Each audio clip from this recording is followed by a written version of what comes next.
এমন মনের মানসিকতা যার, সেই ঘরে আমি থাকতে পারবো না।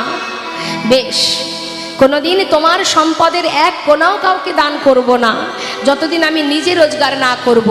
আমি তোমার মতো পিতার মুখ দর্শন করব না, এই মনে মনে প্রতিজ্ঞা করে সেই ঘর ছেড়ে ওই 12 বছরের ছেলে সেই মুর্শিদাবাদ জেলা থেকে বর্ধমান জেলায় এসে একটা ফেরেস্তাদারে 20 টাকা বেতনে কাজ করতে শুরু করে দিল। কত প্রজাবর্গ পাঠিয়ে দিল ছেলেকে ফেরানোর জন্য, ছেলে আর ঘরে যায় না। প্রতিজ্ঞা, জীবনে কখনো এমন মনের মানসিকতা যার, তার মুখ দর্শন করব না। 20 টাকা বেতনে কাজ করছে ছেলে, দেখতে দেখতে বড় হচ্ছে ছেলে, আর বাবা বৃদ্ধ হয়ে যাচ্ছে। সন্তানের মুখ তিনি আর দেখতে পাচ্ছেন না। মা মনে বড় দুঃখ কষ্ট, একটা কথার জন্য সন্তান আমাকে ফেলে চলে গেছে। যখন তিনি শয্যাশায়ী হলেন, বিছানায় পড়ে আছে, সেই সময় ভগবানের কাছে নিজের সন্তানকে সঁপে দিলেন।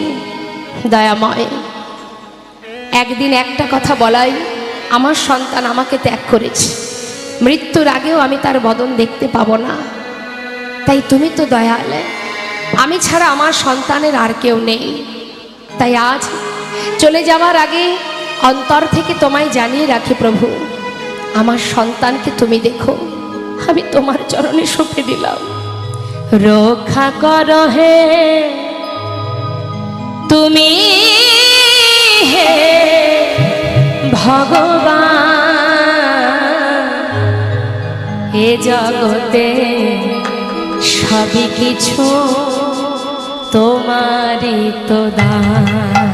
বলো এ জগতে সবই কিছু তোমারই দেনা। রক্ষা করো হে তুমি হে ভগবান, এ জগতে সবই কিছু তোমারই যে দান। তুমি আছো হরি বিশ্ব চরাচরে, তুমি আছো হরি বিশ্ব চরাচরে, শেষের দিনে হরি ডাকিব তোমারে। তুমি আছো হরি বিশ্ব চরাচরে, শেষের দিনে